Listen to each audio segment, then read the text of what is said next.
I think when you look at Arsenal and then look at the other teams, Manchester City is not coming back to the crowd. Manchester United is going to improve. Liverpool has has passed them on.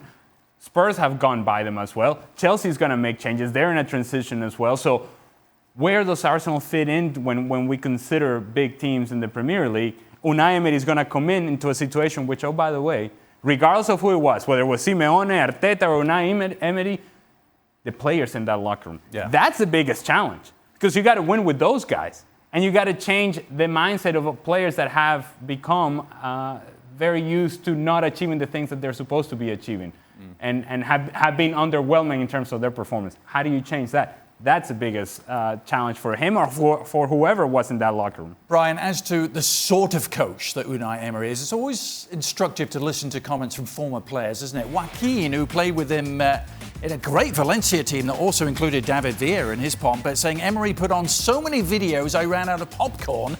He's obsessed with football. It's practically an illness. He's one of the best managers I've had. I worked with him for 3 years. I couldn't handle a fourth. Emery was there 4 years. He did really well at Sevilla too. What sort of manager are they getting, do you think? They're getting a meticulous manager. Yeah. They're getting somebody that looks at the opponent and then tries to make sure that his team is set up to not only defend that opponent, but eventually beat that opponent. And what you're getting with him is, which is different from when he was at Sevilla or when he was at Valencia, there's going to be a situation where the regime change not only in the coach, who has basically, from what everything's been coming out, quashed a lot of the transfer buys.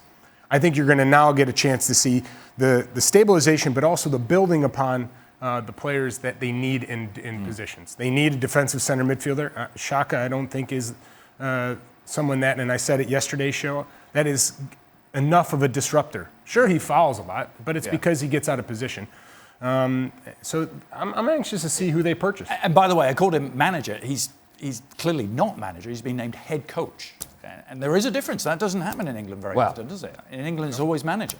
Well, I would say, and people get really excited about, okay, then this manager or head coach or whatever the name may be, it gets appointed and then say, well, look what he did at Valencia and Sevilla. Well, here's my question. Is Arsenal looking to become the Valencia and Sevilla of the Premier League? Because I'll tell you what that means. Third and fourth. That means, yes, that means the guys that are struggling to make it into Champions League but have no chance of winning. So if that's okay, then so be it, and that's the standard that you set for yourself, then so be it. If Europa League now all of a sudden has become truly important for you, then okay.